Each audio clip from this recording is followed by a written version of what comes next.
제가 저희 교회에서도 평상시에는 헌금 이렇게 호명 안 합니다.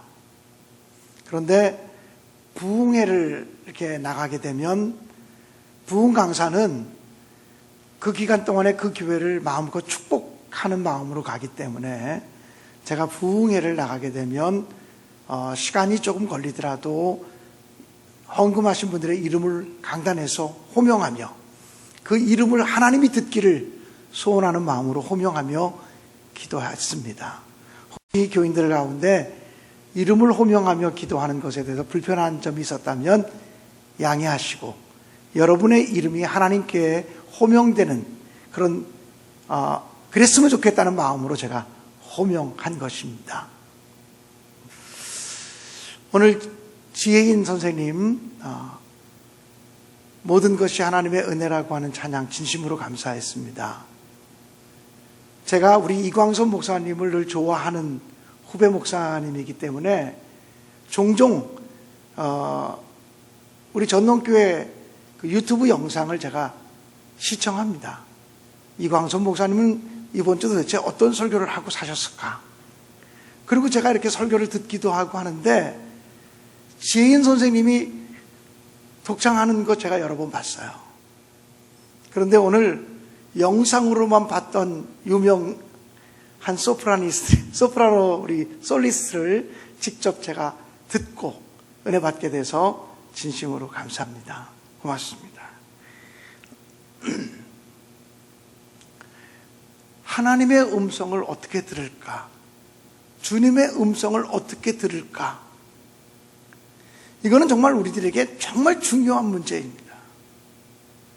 하나님을 아버지라고 부르는데 아버지의 소리를 몇 번 들었냐고 물으면 아버지의 소리를 안 들은 것처럼 느끼는 것은 우리가 하나님의 음성을 듣는 일에 대해서 상당히 잘못된 오해를 가지고 있기 때문이라는 것입니다.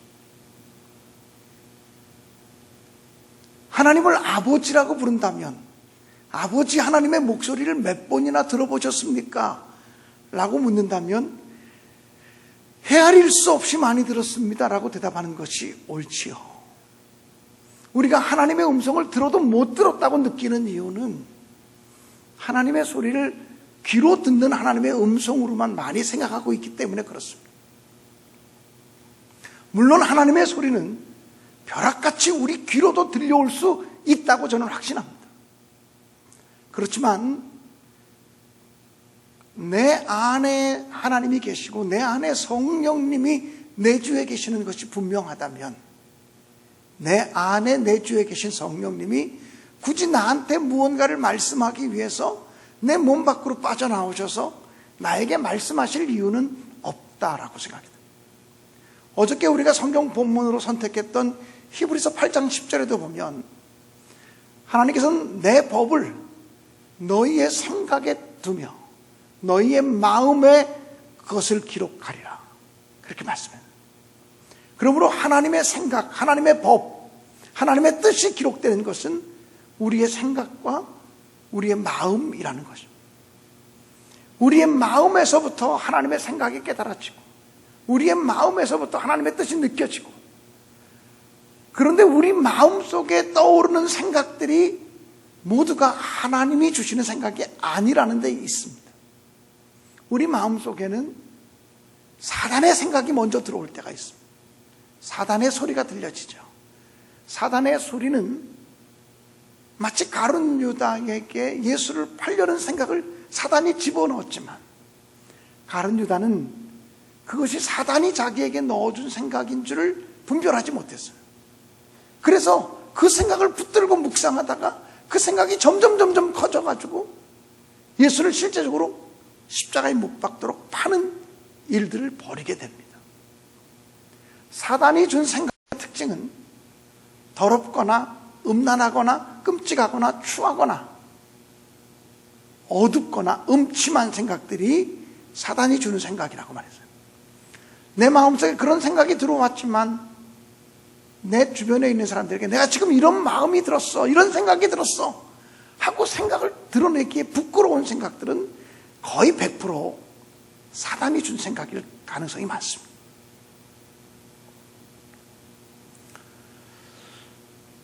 제가 하나님의 음성 듣기라는 제목을 가지고 연속 설교를 사실은 주기적으로 합니다. 저희 교회에서도 몇 년마다 한 번씩은 하나님의 음성 듣는 일들에 대해서 조금 더 교인들이 잊어버릴 만하면 또 말씀드리고 싶어서 주기적으로 연속 설교를 할 때가 있는데, 하나님의 음성 듣기에 대해서 연속 설교를 처음 시작한 게 2010년도였습니다. 2010년도 하나님의 음성 듣기에 연속 설교를 하다가 세 번째 연속 설교를 준비하고 있던 금요일 날, 2010년도 한 10월 달이었던 것 같아요. 2010년도 10월 달쯤에 아주 충격적인 뉴스를 접하게 됐습니다. 소위 텔레비전에 많이 등장해서 행복 전도사, 이런 닉네임을 가지고 활동하면서 여성들에게 웃음과 행복과 이런 것들을 많이 강의했던 최윤희라고 하는 사람이 있습니다. 그 두 부부가 다 그 강연자로 행복한 삶을 살려면, 적극적이고 긍정적인 삶을 살아가는 일들에 대해서 수도 없이 텔레비전에 나와서 강의했던 아주 유명 인사들이었어요. 지금 벌써 12, 13년 지났으니까 여러분 그 이름을 잊어버렸을지도 모르겠지만, 한때 최윤이라는 사람이 방송에 참 많이 나왔습니다. 근데 두 부부가 어떤 모텔에서 숙소를 정하고 둘이 함께 음독 자살했다는 소리를 듣게 됐어요. 그 얼마 전에 제가 그분의 강연을 텔레비전에서 들은 적이 있는데, 자기는 자기의 마음이 우울해질 때 나는 행복하다, 나는 행복한 여자다, 나는 행복하다, 나는 행복하다, 나는 행복한 여자야, 이러고는 자기의 마음의 행복감이 회복될 때까지 100번이고 1000번이고 나는 행복하다, 나는 행복하다, 나는 행복하다, 그리고 외쳤다는 거예요. 그리고 텔레비전에 나와서 강의하기를 나는 긍정적인 사람이다, 나는 적극적인 사람이다, 나는 행복한 사람이다, 그리고 선포하고 살면 행복이 온다, 이렇게 강의했던 사람이에요. 근데 그 사람이 결국은 그 절망감, 우울함을 극복하지 못하고 두 부부가 함께 음독 자살했어요. 이거는 뭘까? 뭐가 잘못됐을까? 그런 생각을 했어요. 얼마나 말 주변이 좋은지, 말재주가 좋은지, 그리고 말이 얼마나 재밌고 맛깔나는지, 그 최윤이라고 하는 사람이 강의를 하면 정말 혼이 쏙 빠질 정도로 빠져들 만큼 강의를 재밌게 했던 사람인데, 웃기고 울리고 이것을 자유롭게 했던 사람인데, 어떻게 그 사람이 스스로 절망감을 극복하지 못하고 부부가 동반 자살을 했을까? 저는 이렇게 생각해요. 우리는요, 우리의 마음속에 어두운 마음이 올 수 있어요. 이게 사실은 하나님이 주시는 마음이 아니라 사단이 넣어주는 생각이거든요. 우울감이라고 하는 거. 그럴 때 우리는 나는 우울하지 않아, 나는 행복해, 나는 우울하지 않아, 나는 행복해, 이렇게 한다고 문제가 해결되는 게 아니라는 거예요. 사실은 정직하게 하나님 앞에, 하나님 내가 너무 지금 우울해요, 하나님 내 마음이 너무 어두워요, 하나님 내가 너무 슬퍼요, 내 마음이 너무 아파요, 내가 누가 너무 미워요, 그 사람만 생각하면 분노가 일어나서 견딜 수가 없어요. 하나님 앞에서까지 내 마음을 속일 필요 없다는 거예요. 하나님 앞에서 자기의 속마음을 진실하게 토로해야 돼요. 이게 정직한 기도예요. 하나님 내가 우울합니다, 내 마음이 심히 슬픕니다, 내 힘으로 이길 수 없는, 내 능력으로, 내 결단으로 이겨낼 수 없는 우울함과 절망감이 저에게 있습니다. 하나님 어떻게 하면 좋습니까? 하나님, 이 우울한 마음은 하나님이 기뻐하는 마음이 아닐 텐데 저를 도와주세요라고 정직하게 기도해야 돼요. 그래야 하나님의 도움으로 승리할 수 있는데, 내가 결심하고 내가 결단하고 나는 행복해, 나는 행복해, 나는 행복해, 나는 행복해, 나는 행복해, 그래 나는 행복해, 나는 행복해 한다고 사람이 행복해지느냐? 그렇지 않다는 거예요. 사단이 넣어주는 생각, 어떤 특징을 가지고 있는 걸 아셔야죠. 자아의 생각이 있다고 어제도 말씀드렸어요. 자아의 생각은 합리적이고 논리적이고 타당한 생각, 언제나 합리성을 근거로 해서 얘기하고 논리적이고 타당하게 얘기해요. 근데 파고 들어가면 반드시 자기 중심성을 갖고 있어요. 의로운 일을 해도 자기 중심성을 의롭게 해요. 선행을 베풀어도 자기를 드러내기 위해서 선행을 베풀어요. 이게 자아의 생각에 근거한 선행인 것이죠. 하나님의 생각도 있어요. 하나님의 생각은 언제나 평온하고 일정해요. 변덕스럽지 않아요. 하나님의 생각은 철저하게 자기 희생적인 생각이에요. 내가 손해봐야 된다는 생각이에요. 내가 희생함으로, 내가 헌신함으로 하나님을 위해야 된다고 하는 생각이에요. 그래서 매일의 삶 속에서 하나님의 생각을 앞장세우는 게 얼마나 어려운지 몰라요. 이건 어떤 때는 이렇게 하나님의 생각을 붙들었다가는 이게 내가 망하는 길이지, 이러다 죽지, 이런 생각이 들 만큼 힘들고 어려워요. 근데 믿음으로 그 생각을 붙드셔야 사실은 전능하신 하나님의 능력과 도우심이 우리에게 임하는 것이라고 저는 분명히 믿습니다.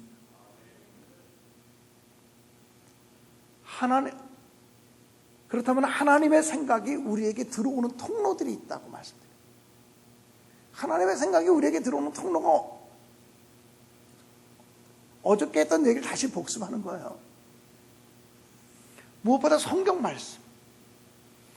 말씀을 읽거나 듣거나 묵상하거나 공부할 때, 성경 말씀을 가지고 시간을 보낼 때, 성경 말씀은 하나님의 감동으로 기록된 책이기 때문에 하나님의 소리가 가장 섬세하게 들리는 시간이에요.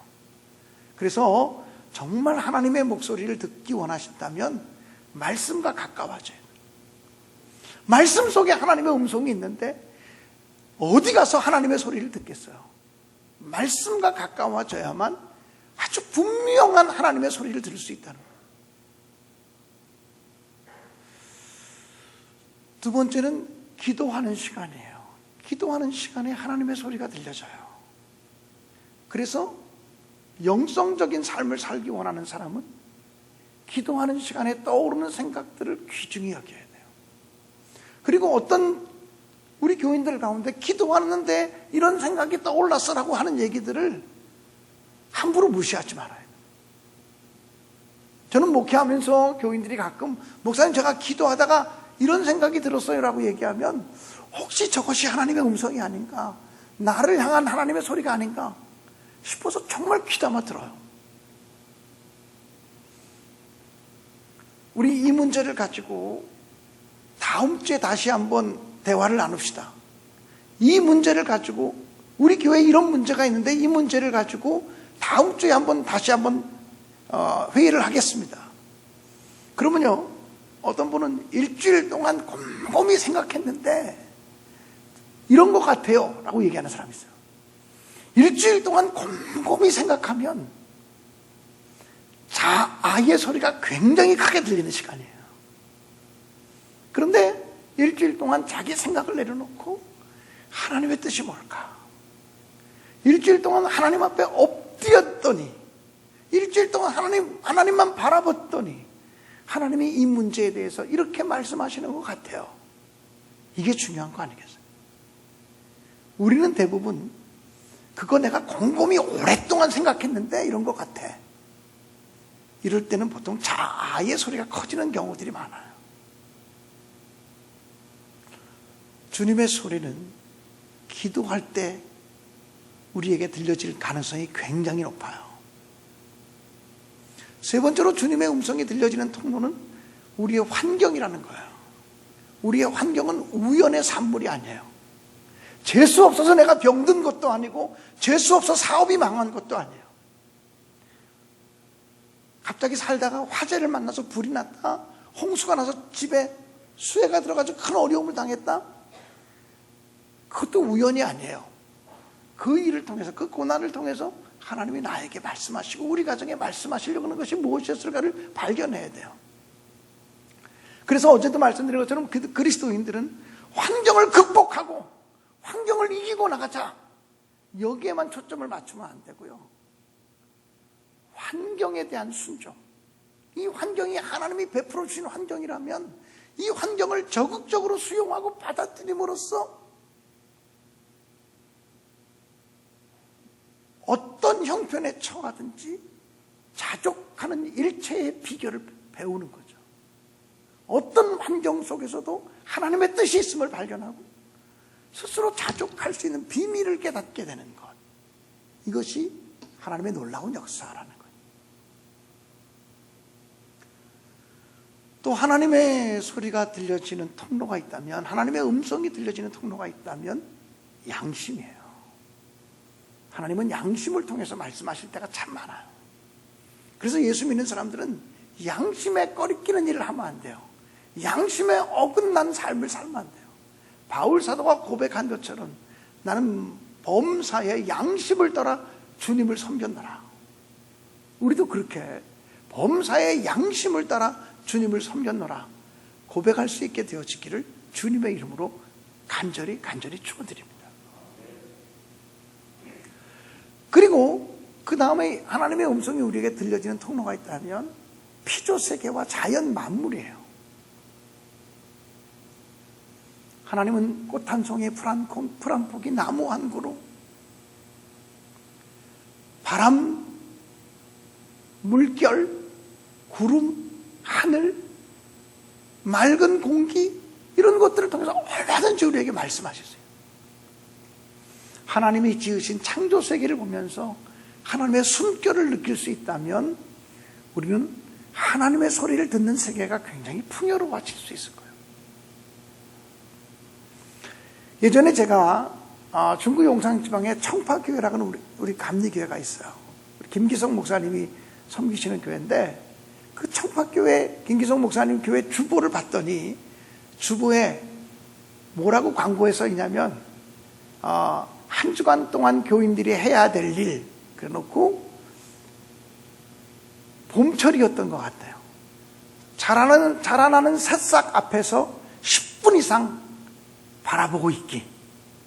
그게 한 주간 교인들이 지켜야 될 실천사항으로 적혀 있더라고요. 자라나는 그 파란 그 나뭇잎파리 새순을 보면서 그 앞에서 아무 말도 하지 않고 10분 동안 머물러 있기. 생명의 신비를 느끼라는 의미겠죠. 생명의 능력을 경험하라고 하는 의미겠죠. 하나님은 이 자연세계를 통해서 얼마든지 말씀하셨어요. 또 하나님은 사람을 통해서 말씀하시는 경우들이 굉장히 많다. 그건 꼭 믿는 사람을 통해서만이 아니에요. 믿지 않는 사람을 통해서도 말씀하실 수 있다. 전혀 하나님을 모르는 불신자들을 통해서도 우리에게 말씀하실 수 있다. 어린아이를 통해서도 내게 하나님의 음성이 들려질 수 있다.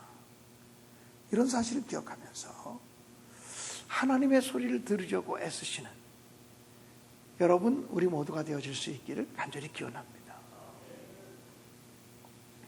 1902년도에 카리브해의 마르티니크 섬에서 화산이 폭발했습니다. 화산 분출물과 유독가스가 8km 떨어진 생피에르시 그 시를 덮쳤는데 30초 만에 파리에 있는 생피에르시를 덮쳐가지고 30초 만에 어느 날 갑자기 하늘에서 그냥 그 분진들이 떨어지는 거죠. 화산재가 떨어지면서 3만 명이 숨졌습니다. 그런데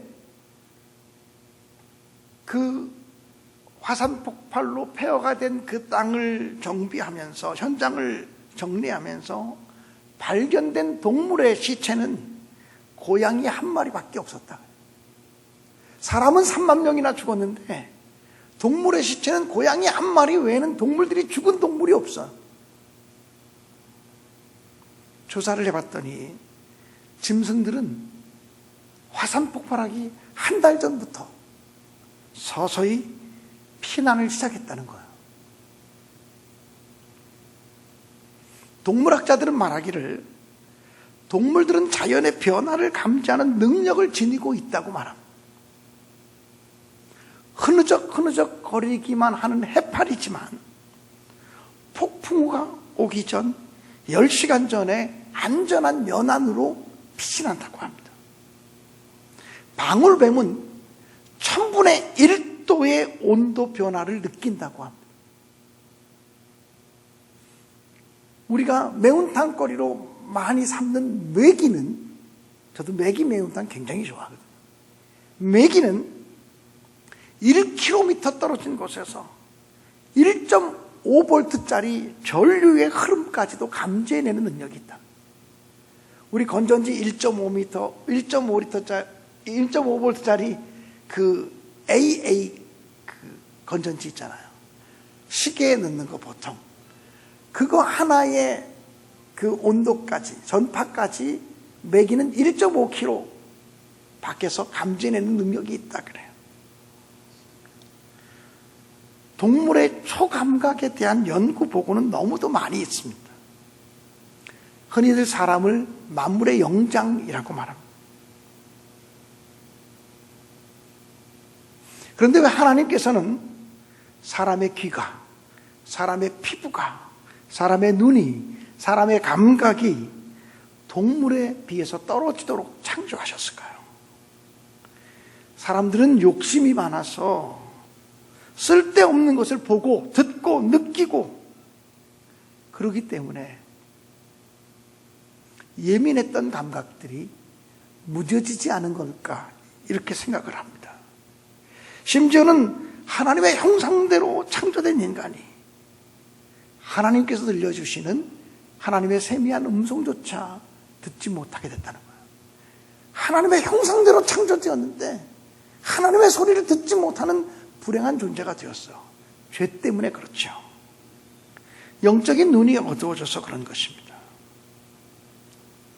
자, 그렇다면 여러분, 오늘 여러분과 나눌 주제가 크게 두 가지입니다.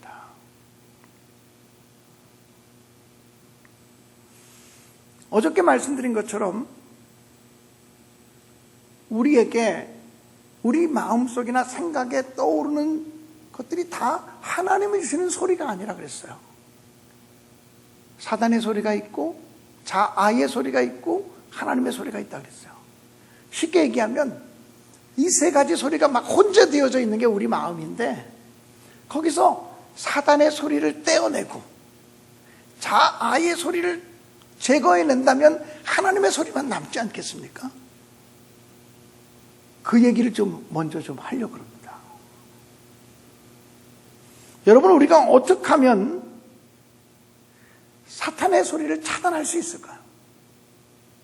내 안에 있는 사탄의 소리를 어떻게 하면 차단할 수 있을까요? 사탄의 소리는 우리에게 동의를 구하고 들어오지 않아요. 내가 너의 생각 속에 이런 생각을 집어넣어도 될까? 물어보고 들어오지 않아요. 충동적으로 우리 마음속에 갑자기 들어와요. 그런데 새가 우리의 머리 위로 지나가는 걸 막을 수 없듯이 사탄이 우리 마음속에 충동적인 생각을 쑥 집어넣어주는 생각을 막을 수 있는 사람은 하나도 없어요. 다만 내 마음속에 충동적으로 떠오르는 생각이 사탄이 주는 생각의 성격이라면 그것을 제거하고 차단하는 노력들을 해야 되는 거죠. 어떻게 하면 사단의 소리를 제거할 수 있을까요? 야고보서 4장 7절은 이렇게 기록되어져 있습니다. 그런즉 너희는 하나님께 복종할지어다. 마귀를 대적하라. 그리하면 너희를 피하리라. 마귀를 대적하라. 그리하면 너희를 피하리라. 또 베드로전서 5장 8절과 9절 말씀도 한번 보겠습니다. 베드로전서 5장 8절 보면 근신하라 깨어라. 너희 대적 마귀가 우는 사자와 같이 두루다니며 삼킬 자를 찾나니. 9절이요. 너희는 믿음을 굳건하게 하여 그를 대적하라. 이는 세상에 있는 너희 형제들도 동일한 고난을 당하는 줄을 알미라. 여러분, 야고보서 4장 7절이나 베드로전서 5장 8절 9절이나 마귀에 대해서는, 즉 사단에 대해서는 어떻게 하라고 명령하고 있냐면 어떤 단어가 쓰여지고 있습니까? 대적하라. 대적하라는 거예요. 사단의 생각은 대적할 때만 없어져요. 근데 이 사단을 대적하는 것은 내 이름으로, 내 능력으로 사단을 대적할 수가 없어요. 사단은 영적인 존재이기 때문에 예수 그리스도의 이름으로 대적할 수 있어요. 그러므로 내 마음속에 어두운 마음, 더럽고 충동적이고 음란하고 끔찍하고 우울하고 이런 생각이 찾아올 때 이것은 하나님이 주시는 생각이 아니라는 사실을 분별하고, 하나님, 내 마음속에 지금 어두움이 있습니다. 내 마음속에 우울함이 있습니다. 내 마음속에 더러움이 있습니다. 내 마음속에 끔찍함이 있습니다 하고 내 마음의 상태를 그대로 하나님께 고백드린 후에, 이거 하나님이 기뻐하는 마음이 아니라면 하나님 없어지게 해주십시오. 내가 나사렛 예수 그리스도의 이름으로 명하노니 내 마음을 어둡게 하는 사단아 떠나가라.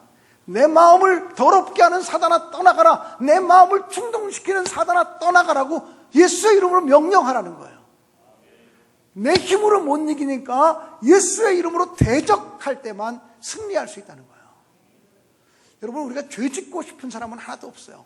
다 죄 짓지 않고 살고 싶어요. 그런데 우리는 살아보면 또 죄를 져요. 제가 지난 주간에 저희 교회에서 설교하면서 그런 얘기를 한 것 같은데요. 우리가 살아간다는 것은 죄 짓는 거예요. 어떻게 보면 우리의 살아있다는 것 자체가 죄 짓는 인생이라는 의미이기도 해요. 우리는 원죄성을 가지고 있고 자범죄를 가지고 있어서 시간이 지나가면 지나갈수록 우리는 죄와 함께 더불어 살아갈 수밖에 없어요. 그런데 그 죄를 우리의 힘으로 이길 능력이 없단 말이죠. 사단은 어떻게든지 우리의 마음속에 사단의 생각을 집어넣고 미움과 더러움, 원망과 분노, 질투와 미움 이런 생각을 집어넣어서 우리를 자꾸 사단 쪽으로 끌고 가려고 그래요. 그게 하나님이 기뻐하는 생각이 아니고 사단의 생각이라는 것을 분별하면, 내가 예수의 이름으로 명하노니 사단아 떠나가라, 사단아 물러가라고 외쳐야 돼요. 어떻게 하면 죄로부터 이길 수 있냐면, 죄가 더럽고 추하고 지긋지긋하게 느껴지면 죄 짓지 않아요. 근데 지금 죄를 짓지는 않지만 죄가 보암직도 하고 먹음직도 하고 바라보기에 아름다울 만큼 탐스럽게 느껴지면, 지금은 내가 사람들의 눈초리 때문에 감추고 있고 사람들의 시선 때문에 안 그런 척하고 있는 것 같아도 적당한 시간과 조건이 갖춰지면 그 죄가 아름답게 보이면, 먹음직하고 보암직하고 탐스럽게 보이면 우리는 죄질 수밖에 없어요. 예수의 이름으로 자꾸 사단을 대적하다 보면 사단이 주는 생각이나 사단의 일들이 더럽고 추하게 보여져요. 지긋지긋해요. 쳐다보기도 싫게 느껴져요. 그렇게 될 때 비로소 우리는 죄로부터 승리하는 놀라운 역사를 누리게 될 줄로 믿습니다.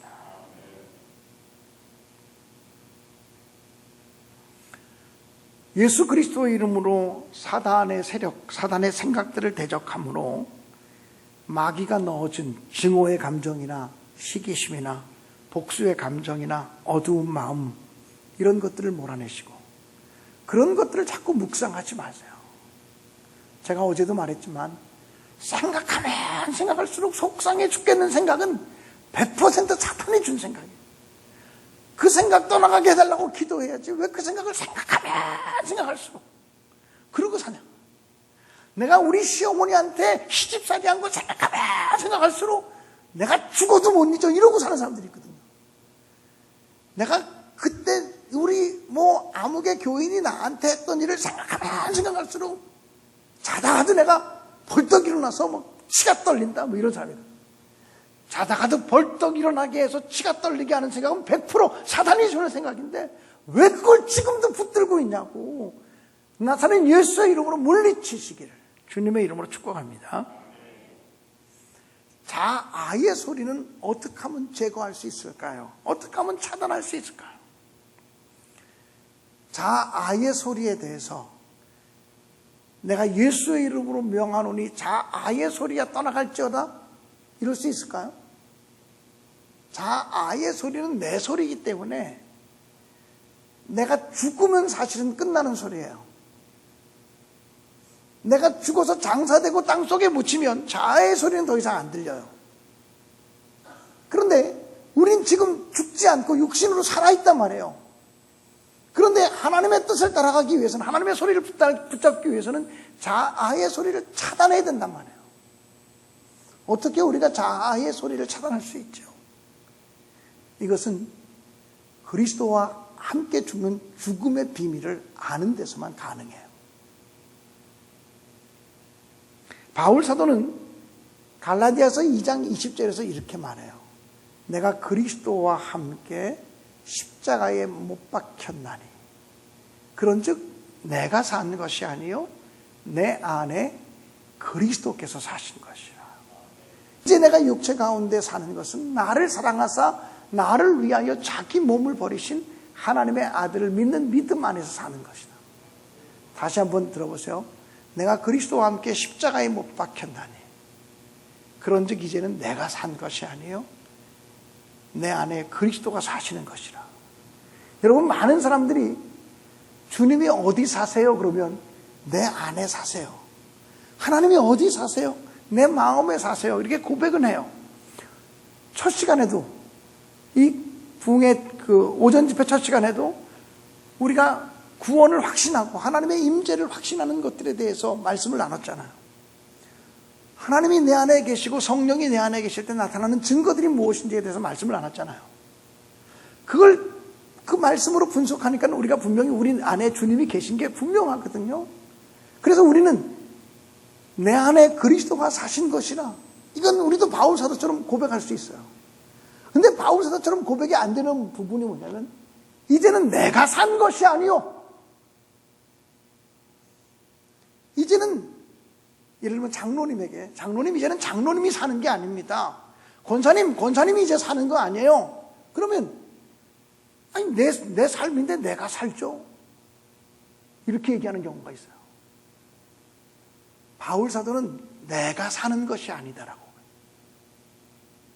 왜? 그리스도와 함께 십자가에 못 박혔나니, 그리스도와 함께 십자가에 못 박혀서 죽었나니 이렇게 말하는 거거든요. 바울 사도는 나는 날마다 죽노라 그렇게 고백을 했어요. 그래야 내 안에 계신 주님이 살기 때문에, 내가 날마다 죽지 않으면 내 안에 계신 주님이 살아 목소리를 내실 수가 없어요. 여러분, 로마서 6장 3절과 4절을 보면 이런 말씀들이 기록이 되어져 있습니다. 여러분, 성경 얘기 영상 화면이 지금 교회가 고장이 났다 그래서 그 큰 글씨가 띄워줄 수 없어요. 여기 조그맣게만 하나 띄웠는데요. 멀리서 안 보일 겁니다. 로마서 6장 3절은 이렇게 기록되고 있습니다. 무릇 그리스도 예수와 합하여 세례를 받은 우리는, 그러니까 우리가 세례를 받는다는 것은 그리스도와 연합하는 사건이에요. 그래서 그리스도 예수와 합하여 세례를 받은 우리는 그의 죽으심과 합하여 세례를 받은 줄을 알지 못하느냐. 우리가 세례를 받았다는 것은 예수님의 죽으심과 연합한 자가 됐다는 것이에요. 그러므로 우리가 그의 죽으심과 합하여 세례를 받음으로 그와 함께 장사되었나니, 예수님의 죽으심과 합하여 세례 받으면서 우리는 예수와 함께 장사되었다. 장사되었다는 것은 땅속에 묻혔다는 거예요. 완전히 이제 장례가 끝났다는 거예요. 장사되었나니 이는 아버지의 영광으로 말미암아 그리스도를 죽은 자 가운데서 살리심과 같이 우리로 또한 새 생명 가운데서 행하게 하려 하심이라. 여러분, 우리가 세례를 받았다라고 하는 것은 예수님과 합하는 사건이고, 예수님과 연합하는 사건이고, 예수님과 연합한다고 할 때 도대체 예수님의 무엇과 연합하는 거냐? 예수님의 죽으심과 연합하는 거예요. 예수님의 죽으심과 연합해서 십자가에 장사되는 사건이다. 여러분, 예수님이 십자가에서 무엇 때문에 죽으셨습니까? 인간의 죄 때문에 죽으셨죠. 그러므로 예수님과 연합해서 죽었다는 것은 우리가 이제 죄에 대해서 죽었다는 것을 의미해요. 죄에 대해서 죽고 죄에 대해서 장사 지냈다.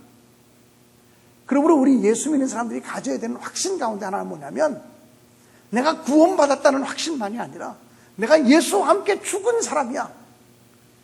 내가 예수와 함께 죽은 사람임을 믿음으로 고백하고 받아들이는, 2000년 전에 예수 그리스도의 십자가의 구속의 은혜가 나를 위한 것임을 받아들이는 것처럼, 예수님의, 내가 세례받았다는 것은 예수님의 죽으심과 내가 연합한 자가 돼서 예수님과 함께 죄에 대해서 장사 지낸 바 된 사람이라는 것을 믿음으로 받아들이는 거예요. 난 예수와 함께 죽은 사람이야. 이 고백도 함께 해야 된다는 거예요. 그러니까 나는 구원받았습니다, 이것만 가르치지 말고 나는 예수와 함께 죽은 사람입니다도 가르쳐야 돼요. 성경이 그렇게 얘기하고, 나는 예수와 함께 죽은 사람, 그래서 이미 장사된 사람이야. 영적으로 보면 그렇다는 거예요. 그래서 우리는, 나는 나 자신에 대해서 죽음을 선언할 때만 자아의 소리가 소리치지 않습니다. 여러분도 하나님 사랑하게 해주세요, 내가 용서하게 해주세요, 이런 기도 많이 하며 사셨을 거예요. 그렇죠? 그 기도 안 해본 사람 한 사람도 없죠? 우리가 예수 믿는데 하나님 사랑의 영을 주세요, 사랑하게 해주세요, 용서하게 해주세요, 내가 인내하고 내가 참게 해주세요, 내가 죽어지게 해주세요, 차라리 내가 죽어지게 해주세요, 이 기도 정말 우리 많이 하잖아요. 그런데 저는 여러분에게 권고 말씀드리는 것은, 하나님 내가 죽어지게 해주세요 이렇게 기도하지 말고, 하나님 나는 이미 예수와 함께 죽은 사람입니다, 나는 이미 죽었습니다, 이렇게 고백하는 것이 더 좋겠다는 거예요. 내가 죽어지게 해주세요 이렇게 기도하면 내 마음속에서 어떤 소리가 들리냐면, 아니 잘못은 저놈이 했는데 왜 내가 죽어, 잘못은 상대방이 했는데 왜 내가 죽어, 이 소리가 함께 들려요. 사단의 역사죠. 근데 죽어지게 해주세요가 아니라, 하나님 나는 이미 예수와 함께 죽었습니다, 예수와 함께 죽은 사람입니다, 예수와 함께 십자가에 못 박힌 사람입니다, 주님 나는 죽었습니다, 나는 죽었습니다, 나는 죽었습니다라고 자기의 죽음을 인정하고 받아들이면서 기도하면요, 그 고백을 5분도 하기 전에 주님의 죽으심의 영이 우리에게 임해서, 그 기도를 하기 전까지는 그 생각만 하면 분노가 일어났는데, 그 생각만 하면 미움이 일어났는데, 나는 죽었습니다라고 죽음을 고백하고 나면 밉지 않아요. 이상한 현상이 나타나요. 이상한 변화가 이루어져요. 제가 얘기하는 것처럼 상대방이, 어떤 사람이 미운 사람이 생겨지면요, 자기의 감정을 솔직하게 주님께 인정하는 게 좋아요. 하나님 나는요, 우리 교회 아무개 집사만 생각하면 분노가 일어나서 견딜 수 없어요. 나 그 사람 얼굴만 보면 지금도 막 속이 뒤틀리고 화가 일어나요. 나 그 사람 싫고 미운데 어떻게 하면 좋죠? 하나님 앞에서까지 속이지 마시고 정직한 감정을 표시하세요. 그러고서 하나님, 이것이 하나님이 주는 생각이 아니라면 예수의 이름으로 명하노니 미움의 생각가 떠나갈지어다라고 대적하세요. 그리고 하나님 나는 죽었습니다, 나는 죽은 사람이잖아요, 나는 이미 죽었어요, 나는 죽었어요.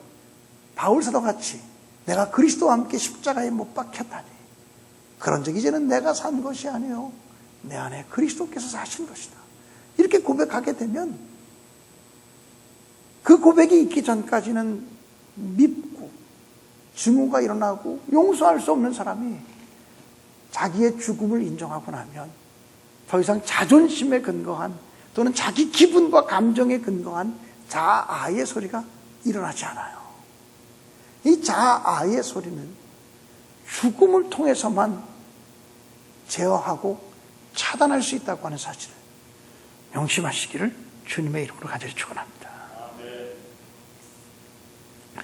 그 다음에 하나님의 음성을 듣는 일에 대해서 신경을 쓰자 그러면 이런 의문이 또 올 수가 있어요. 또 똑같은 문제를 가지고 기도하고 똑같은 문제를 가지고 성경을 묵상했는데 내가 분별한 생각과 우리 이광선 목사님이 분별한 생각이 다를 수 있어요. 그럴 수 있지 않습니까? 또 장로님들이 함께 그 문제에 대해서 하나님의 뜻을 분별하자 그랬는데 A라고 하는 장로님이 분별한 생각과 B라고 하는 장로님이 분별한 생각이 다를 수가 있어요. 그래서 생각이 서로 다르기 때문에 오히려 더 혼란스러울 수 있으니까 교회에서 감히 하나님의 생각 같은 얘기 하지도 말자, 그렇게 얘기할 수도 있어요. 근데 우리는 그 부분에 있어서 성령의 교통하심을 신뢰하는 믿음이 있어야 돼요. 성령은 하나 되게 하시는 영이라고 아주 명백하게 말씀하고 있어요. 제가 성경 말씀을 찾아놓으라고 한 것 좀 한번 띄워봐 주실래요?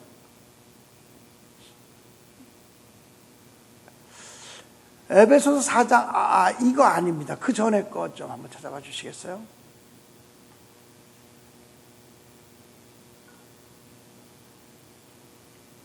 그러면 제가 안 보낸 모양이에요.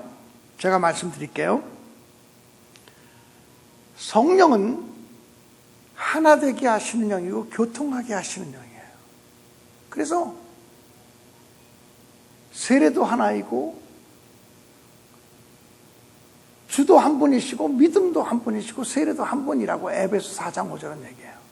주님도 한 분, 믿음도 하나, 세례도 하나.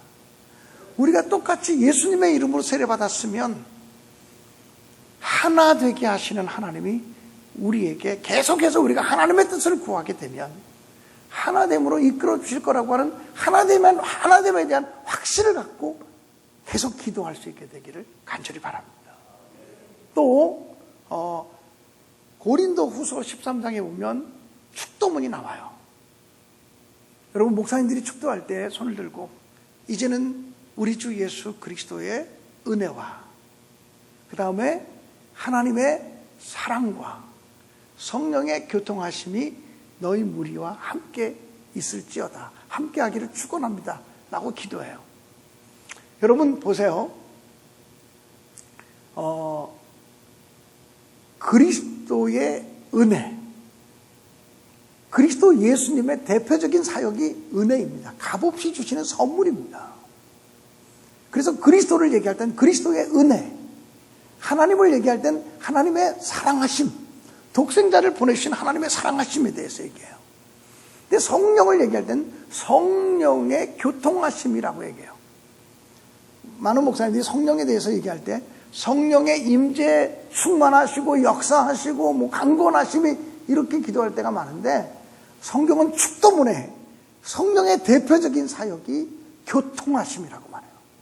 이 교통하심이라는 것은 하나 되게 하심이라는 거예요.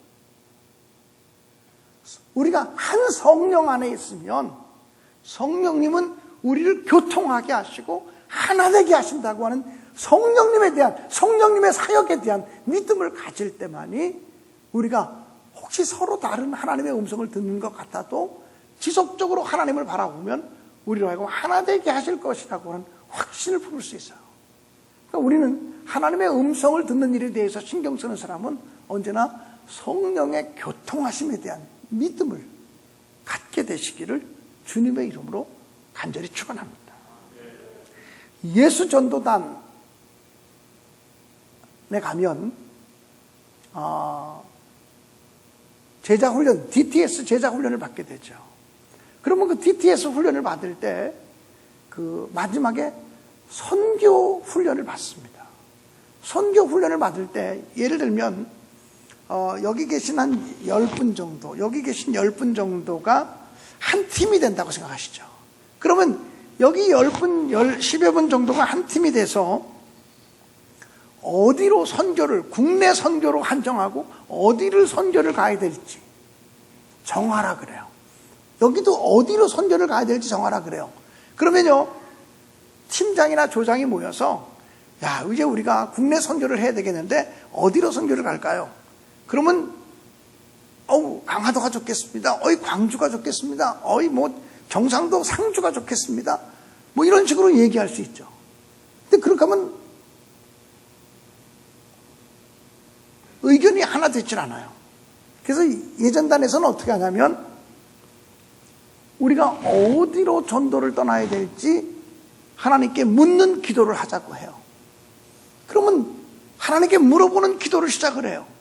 기도를 30분 각자가 한 다음에 하나님이 주시는 생각, 우리가 어디를 갔으면 좋겠는지 하나님이 주는 생각이 있든지 또는 어떤 건물이 떠오르게 하셨든지 어떤 인상적인 장면이 떠오르게 하신 것이 있으면 얘기하자고 해요.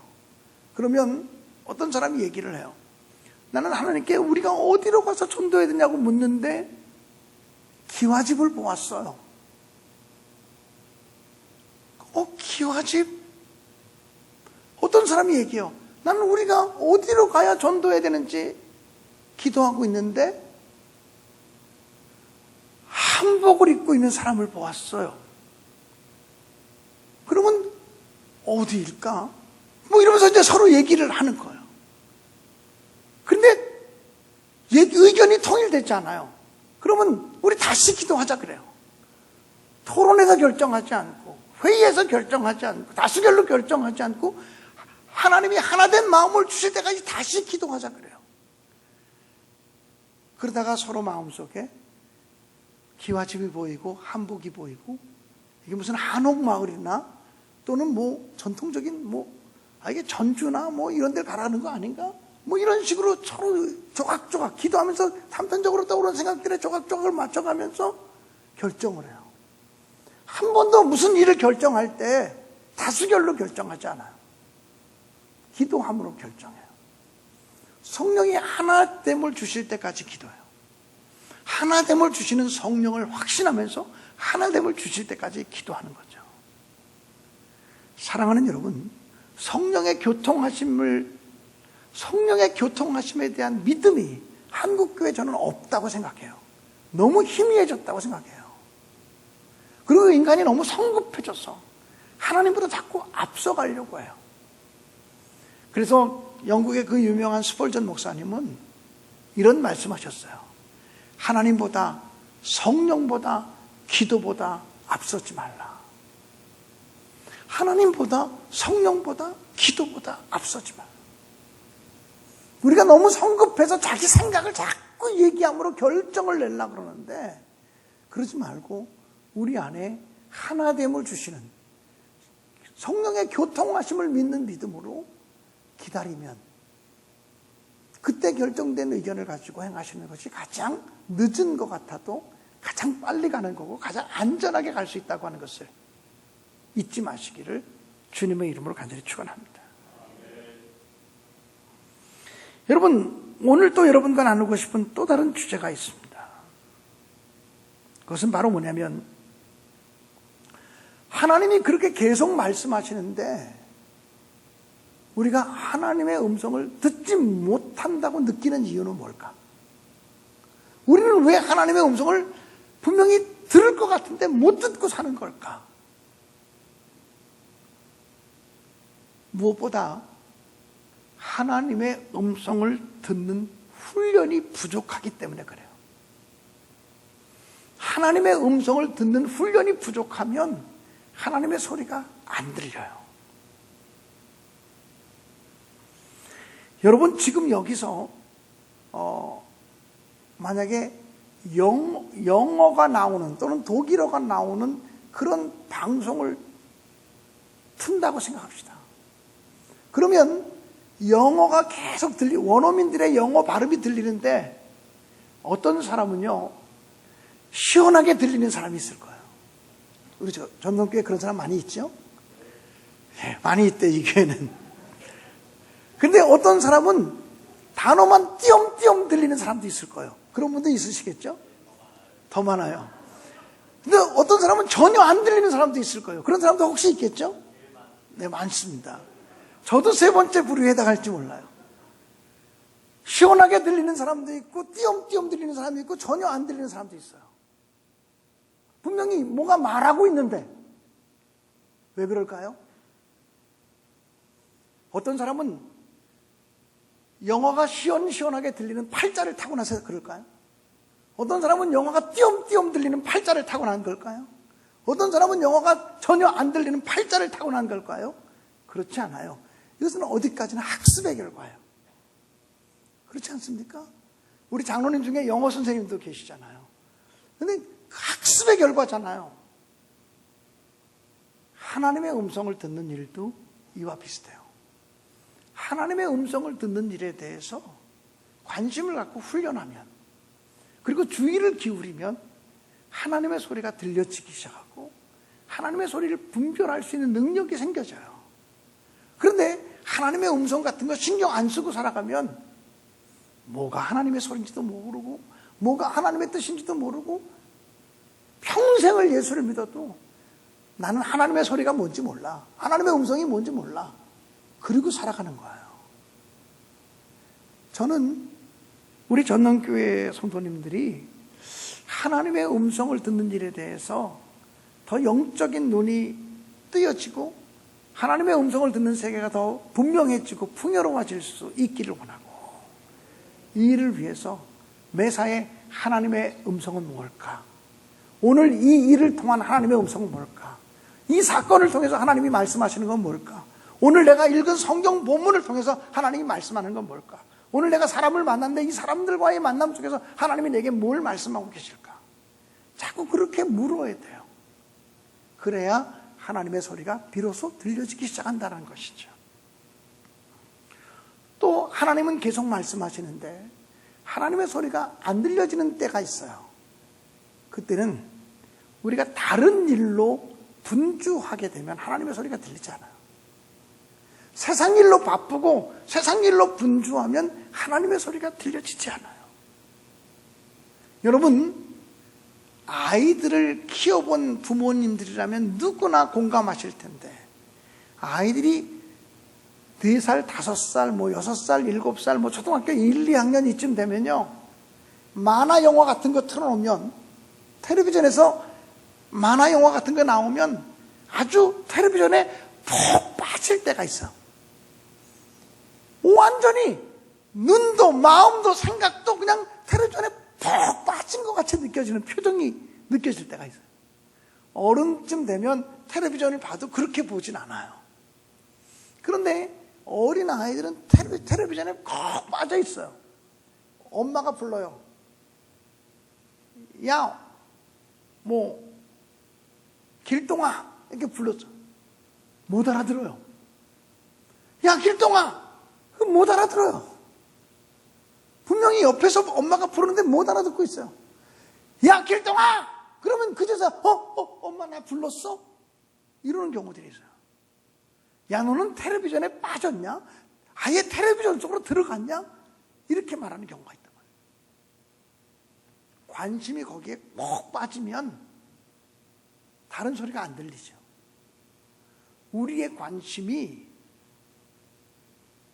세상의 향락에 빠져 있으면 하나님의 소리가 안 들려요. 세상의 쾌락에만 빠져 있으면 하나님의 소리가 들리지 않죠. 우리의 관심이 어떤 특별한 취미나 어떤 특별한 물질이나 이런 데 빠져 있어도 하나님의 소리가 안 들려요. 거기에다 주파수를 맞추고 있는데 하나님의 소리가 들리겠어요? 우리가 KBS 방송을 들으려면 KBS 방송과 주파수를 맞춰야 되고, MBC 방송을 들으려면 MBC 방송과 주파수를 맞춰야 되고, YTN 뉴스를 들으려면 YTN 방송과 주파수가 맞아야 그 소리가 들리는 거지, 주파수를 딴 데로 맞춰놓고 있는데 그 소리가 들리겠냐 말이에요. 아무리 말씀해도 안 들리는 거죠. 우리가 다른 일로 바쁘고 다른 일로 분주하고 다른 일에 관심이 가장 커져 있으면 하나님이 거듭거듭 말씀하셔도 들리지가 않고 또 들으려고도 하지 않는 상태가 된다라고 하는 것입니다. 그렇기 때문에 히브리서 12장 2절에 보면 믿음의 주요 또 온전케 하시는 이인 예수를 바라보자. 믿음의 주요 온전케 하시는 이인 예수님을 바라보라고. 다른 거 바라보지 말고 우리를 온전하게 하시는 예수님만, 믿음의 주님 되시는 예수님만 바라보라고 권고하고 있는 거예요. 서로 사람 간에도 친밀해지면요, 눈빛만 보고도 알아요. 표정만 보고도 알아요. 굳이 말하지 않아도 알죠.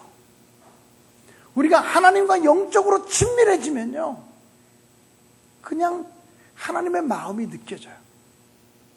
영적으로 하나님과 가까워지면 큰 소리가 들리지 않아도 하나님의 뜻이 깨달아져요. 근데 영적으로 둔감해지면요, 아무개 소리 질러도 그 소리가 안 들릴 수 있다는 거예요.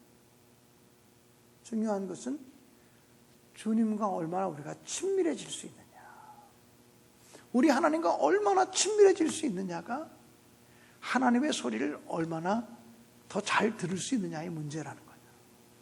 그러므로 하나님과 더 친밀해지기 위해서 애쓰시고, 세상 일로 바쁘고 세상 일로 분주하지 말고, 무슨 일을 하든지 우리의 관심이 하나님께 있는, 하나님께 초점을 맞추는 그런 신앙생활이 되어질 수 있기를 간절히 바랍니다.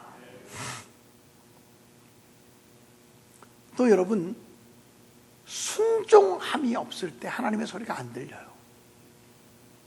여러분, 자식들 키워본 사람들은 아시잖아요.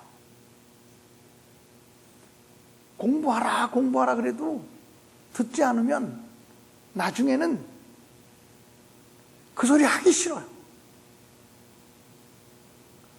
그냥 포기하고 넘어가죠. 순종하는 자식에게 얘기하는 것이 순종하지 않는 자식에겐 말해봤자 입만 아프니까 얘기 안 하는 경우들이 생기는 거예요.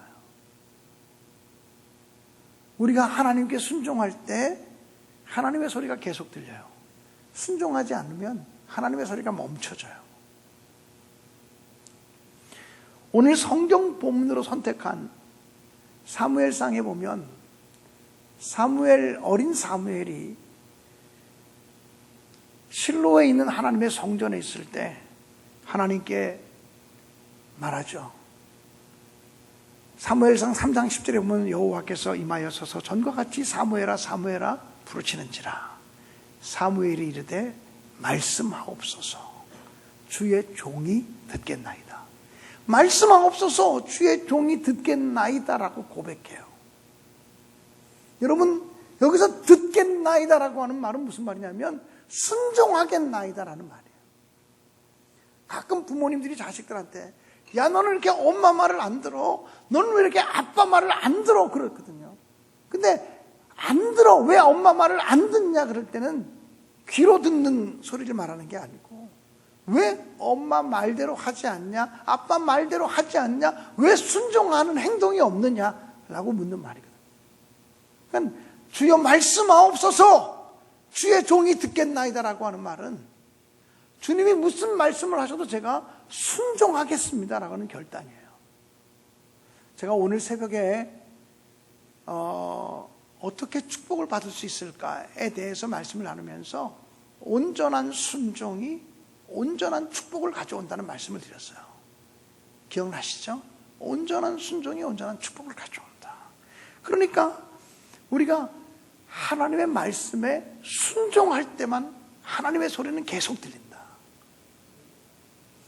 이 정도 얘기하고 나면 이제 여러분의 마음속에 어떤 마음이 드냐면,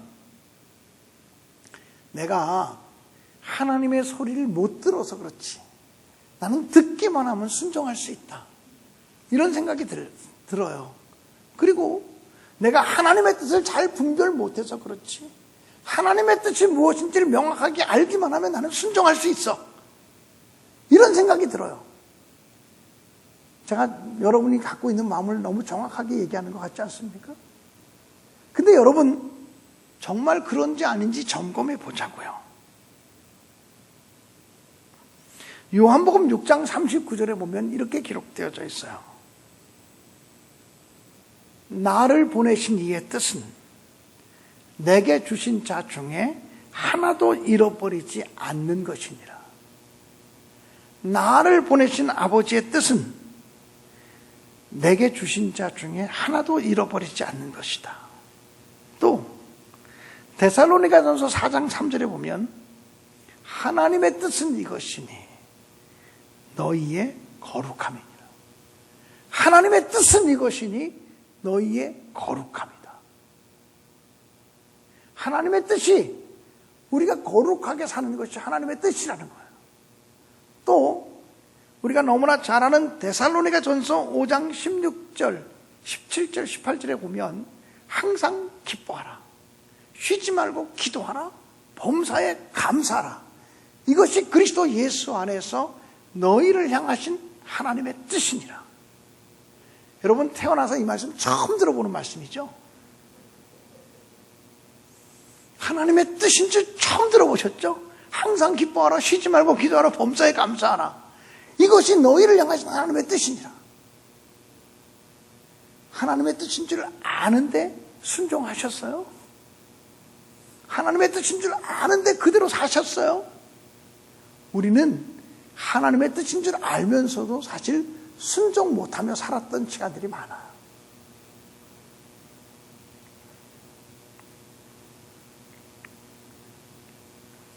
또 베드로전서 3장 17절에 보면 선을 행함으로 고난받는 것이 하나님의 뜻일진대라고.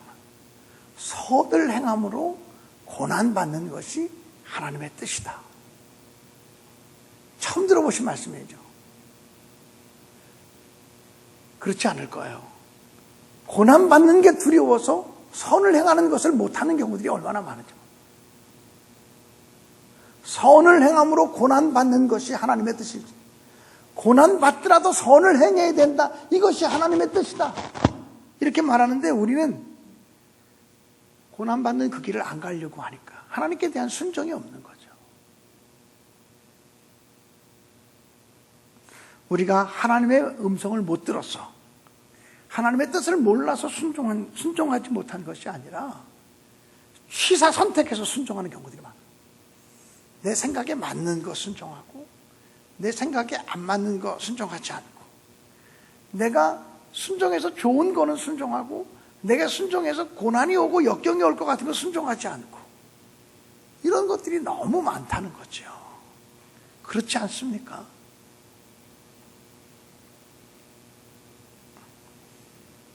저는 우리가 하나님께 순종하겠습니다 고백하고 결단할 때만 하나님의 소리는 계속 들려진다고 확신해요. 하나님은 지금도 말씀하시는 분이에요. 오늘도 여러분이 아침에도 하나님의 음성을 많이 듣고 왔어요. 빨리 교회 가야지. 오늘 강사님이 무슨 말씀하실까? 그 마음도 하나님이 주신 마음이겠죠. 오늘 내가 무엇으로 감사할까? 그 마음도 하나님이 주신 마음이에요. 여러분 사실은 우리가 수없이 우리 생각 속에 하나님의 생각이 떠올라요.